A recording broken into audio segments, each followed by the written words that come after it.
Hello and welcome to our Pigs Alley Social. This is the second part of our three-part painting demo for this picture of Rittenhouse Square. We started on this toned red canvas, and in the last demo I blocked in the composition, the basic lines that made the basic shapes for this image, and then I started to block in the darkest darks and the lightest lights to establish a sense of value. Now the second step is my favorite part in painting. It's when I just start to lay in all of the colors. In looking at this picture, I'm going to continue to work the spaces around the people and the benches and things like that. So I'm going to go in and mix a light green and then some of these shades in the path down here to add shadows there. To mix that light green, I'm going to take some of my Hansa yellow, add a touch of cerulean blue, and make a nice fresh light green for springtime. And now that I have this on my knife, I'm going to squint at my picture and just start blocking in this really light green everywhere I see this fresh green in the picture. I'm going to mix up some more of it. There is a lot of green in this picture.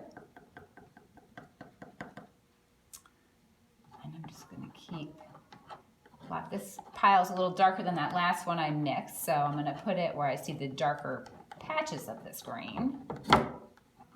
And one thing people often say when they paint is, oh, I don't know how to get that color back. And I actually think it's a good thing if you don't mix the same colors all the time. It just adds a lot more interest to a painting if there's a range of colors. So I'm going to keep going in with this light green over here.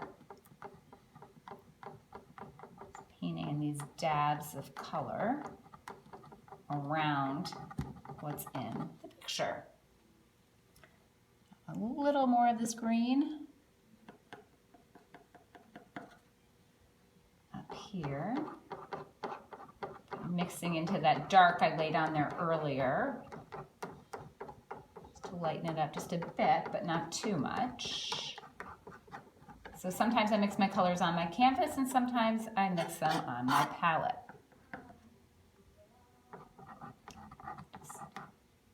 Continuing to squint and making sure I'm putting green everywhere I see it. Some down here. Let's see, and there's some grass here. Over here in between all these people. And then there's a lot of grass down here in the foreground. This easel has a little lip on it, so I always have to pick up my canvas to get these parts at the bottom. All right, so suddenly this is turning into a park-like scene. It had gone from just lines and darks and lights to now with this green, a sense of a park.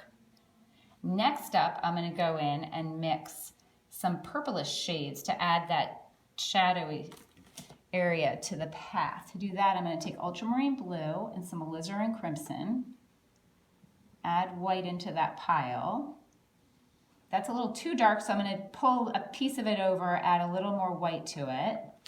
Now that I have this shade, I'm going to place it where I see shadows. I'm just going to pull the paint across to give a sense of that dappled light cast from the trees, or the shadows rather.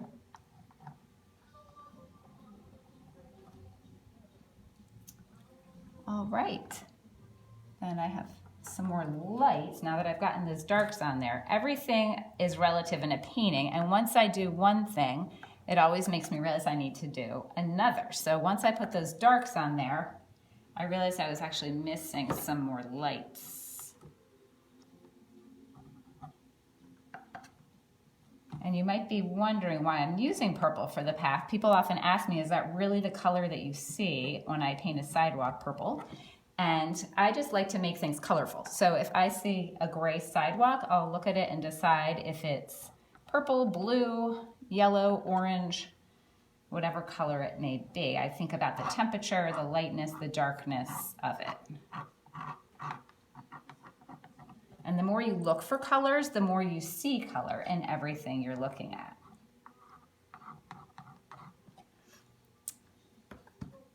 right, so now I've got my green trees, I've got a sense of this path here.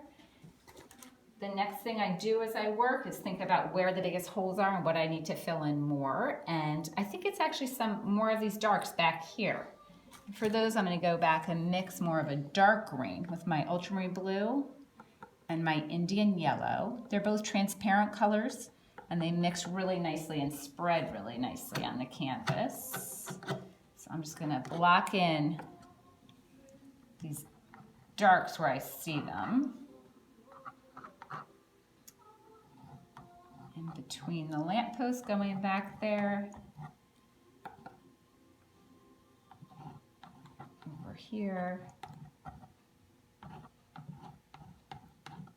Around this tree.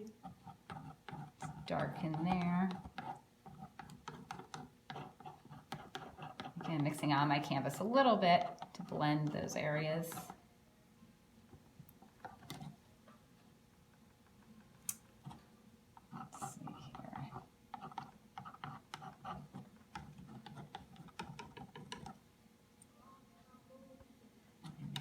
I try to use up my paint as much as I can when I mix a pile of it, so I'm just going to keep placing this green everywhere I see it.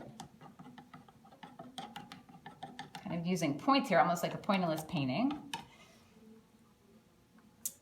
All right, so that is our second step. Just starting to lay in the colors, thinking first and foremost about value, where the lightest lights are, where the darkest darks are, and then being inventive with the color, not seeing a gray sidewalk as just gray. Look at it carefully and see, are there purples in there? Are there blues? What colors are in the shadows? What colors are in the lights? Right now, all of these lights I have tinted with blue. In the next step, the finishing touches, I might go in and add some touches of yellow to lighten up those light spots, but that's the fine-tuning step that'll come next. So thanks for joining us for the second step in our painting of just starting to lay in all the colors, and come back for the third step to see how we do our finishing touches.